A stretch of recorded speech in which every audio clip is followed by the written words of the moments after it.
Ayan. Ano tayo ngayon? Story time! Ano, ano tayo yung parang sasabihin ko yung ano, sasabihin ko yung ayaw ko sa isang tao. Ganun. Ayaw ko sa isang tao, ayaw ko sa isang relationship, ganun. Ayaw ko sa ugali ng tao. Ganar. Wait lang. Nasaan yung ano ko? Ganda na maayos. Ayos yung buhok mo.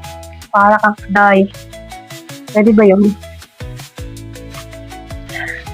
Ito na.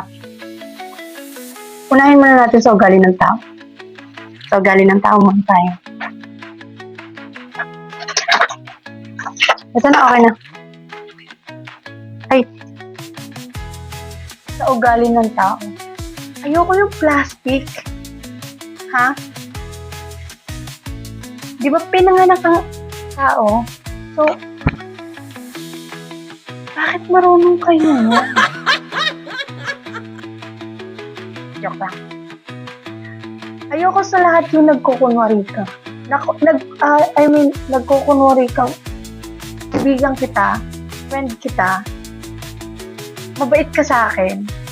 Pero, pag nakatalikod ako, is, yung ayoko nang binabackstab ako.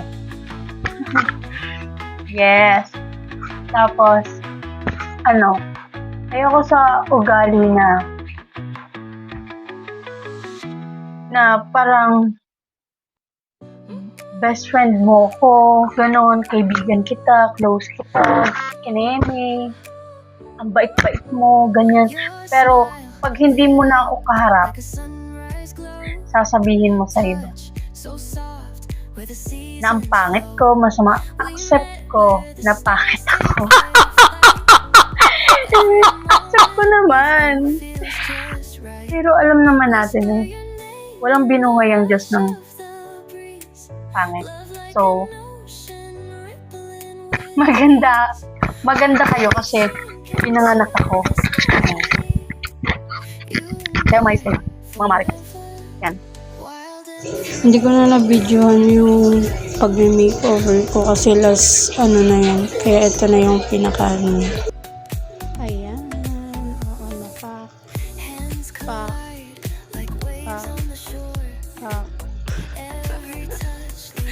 Ayan na guys. Yan na yung pinaka inayos ko lang. Pero okay naman.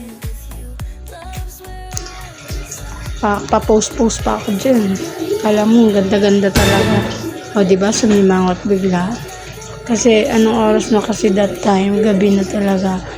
Kaya, kailangan ko nang magbura ng At I want to sleep na kasi may work na ako tomorrow. Ayan, remove to makeup na naman. Ayan, hirap na hirap po. Ang hirap magtanggal ng lens. My God. Oh, parusa, diba? Lens pa. Makeup pa. This oras ng gabi, diba? Gusto mo yan, diba, girl?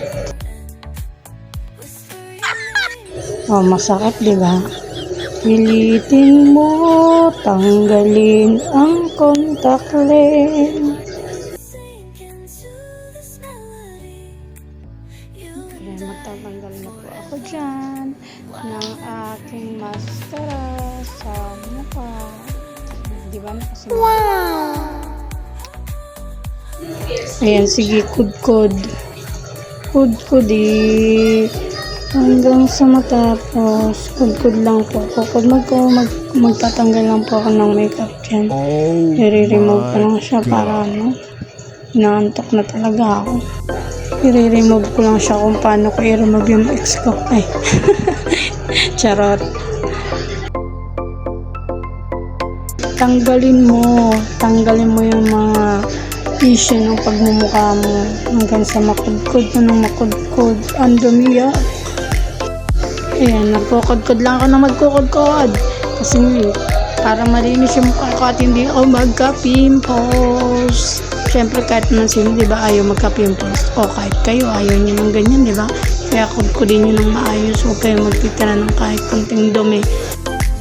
Ayan guys, malinis na, maganda na. Thank you. Good night.